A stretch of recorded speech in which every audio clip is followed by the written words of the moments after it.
তোমরা অনেকেই বলো যে ঘর কিভাবে সাজাবো। আমি বলবো ঘর সাজাতে হলে না দামি দামি আসবাবপত্র, দামি দামি শোপিস এইসবের দরকার হয় না। ঘর সাজাতে হলে জাস্ট ন্যাচারাল বিউটি। গাছ সাজাতে হলে ন্যাচারাল বিউটি, এই সমস্ত গাছ দিয়ে, অর্নামেন্টাল গাছ হোক বা ইনডোর প্ল্যান্ট দিয়ে কিন্তু খুব সহজেই গাছ দিয়ে ঘর সাজানো যায়। একদম 5 টাকা থেকে গাছের দাম শুরু, 5 টাকা, 10 টাকা, 15 টাকা করে তোমরা যত বেশি কিনতে পারবে। একদম কম অ্যামাউন্ট, বা অনেক সময় তো কাটিং থেকেই চারা তৈরি করা যায় গাছ বোনার জন্য। আর ঘরের আমাদের যেগুলো থাকে ওয়েস্টেজ জিনিস, বোতল, প্লাস্টিকের কন্টেনার, অনেক সময় মাটির হাঁড়ি, এই সময়তে কিন্তু আমরা গাছ বুনে ফেলতে পারি।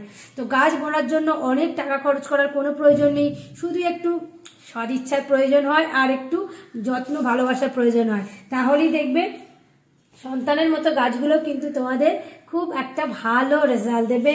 এবং ঘরের মধ্যে গাছ বোনা মানেই অক্সিজেন, আর অক্সিজেনের কথা বলবো, তার সাথে মানি প্ল্যান্ট থাকবে না এটা হতে পারে? তো দেখো মানি প্ল্যান্টের এই ছোট্ট চারাটা নিয়ে এসেছি, যেটা কিন্তু আস্তে আস্তে কিন্তু খুব বড় হবে এবং খুব ভালোভাবে এর কেয়ার করতে হবে। তবে প্রচুর কেয়ার তা না, এর কেয়ার মানে খুবই সামান্য। একে মাঝে মাঝে জলে স্প্রে করে দাও, একটু চা পাতার গুঁড়ো দিয়ে দাও, ইউজ করা চা পাতার গুঁড়ো, তার সাথে একটুখানি কলার খোসা ভেজানো জল দিয়ে দাও। হ্যাঁ, তারপর তোমাদের ওই ডিমের যে খোসার এক্সেল ফার্টিলাইজার চূর্ণ, সেইটা তোমরা মাঝে মাঝে দিয়ে দাও। এইভাবে ইজিলি কেয়ার তোমরা ঘরোয়া জিনিস দিয়ে করতে পারবে। কে বলেছে দামি দামি গাছ দিয়েই ঘর সাজাতে হবে? ছোটখাটো গাছ থেকে করা শুরু করো, একদম লো মেনটেনেন্স গাছ দিয়ে তোমরা গার্ডেনিং শুরু করো। আশা করি তোমাদের ভীষণ ভালো লাগবে। আর যদি তোমাদের নিত্য নতুন গাছের ভিডিও দেখতে হয়, এই চ্যানেলটাকে অবশ্যই সাবস্ক্রাইব করবে। মৌসুমীজ গার্ডেনিং টিপস চ্যানেলে তোমাদের সবাইকে সবসময় স্বাগত। আর সমস্ত কমেন্টের রিপ্লাই কিন্তু আমি দিয়ে থাকি। আর তোমরা চ্যানেল সাবস্ক্রাইব না করে থাকলে এক্ষুনি চ্যানেলটা সাবস্ক্রাইব করে দাও।